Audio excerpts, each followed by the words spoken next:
Belinda by Maria Edgeworth. Read by Lucy Scott for Naxos Audiobooks. Volume 1. Chapter 1. Characters.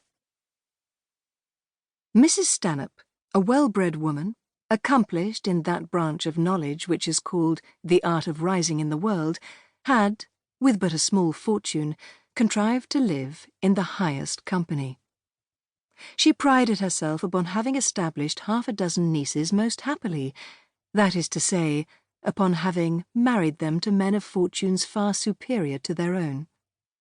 One niece still remained unmarried, Belinda Portman, of whom she was determined to get rid with all convenient expedition. Belinda was handsome, graceful, sprightly, and highly accomplished.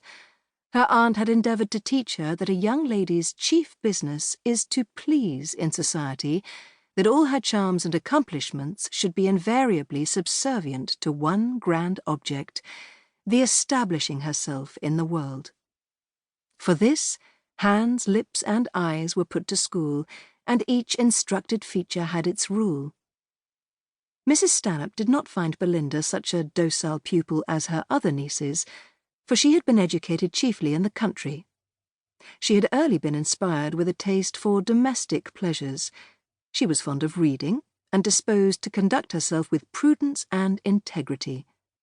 Her character, however, was yet to be developed by circumstances. Mrs. Stanhope lived at Bath, where she had opportunities of showing her niece off, as she thought, to advantage.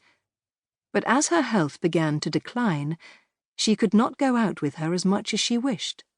After manoeuvring with more than her usual art, she succeeded in fastening Belinda upon the fashionable Lady Delacourt for the season.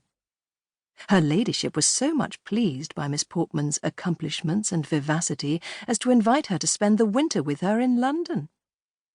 Soon after her arrival in town, Belinda received the following letter from her aunt Stanhope. Crescent, Bath. After searching every place I could think of, Anne found your bracelet in your dressing-table, amongst a heap of odd things which you left behind you to be thrown away.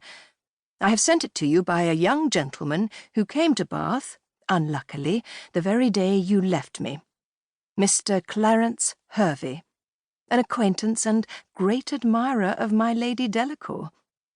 He is really an uncommonly pleasant young man, is highly connected, and has a fine independent fortune.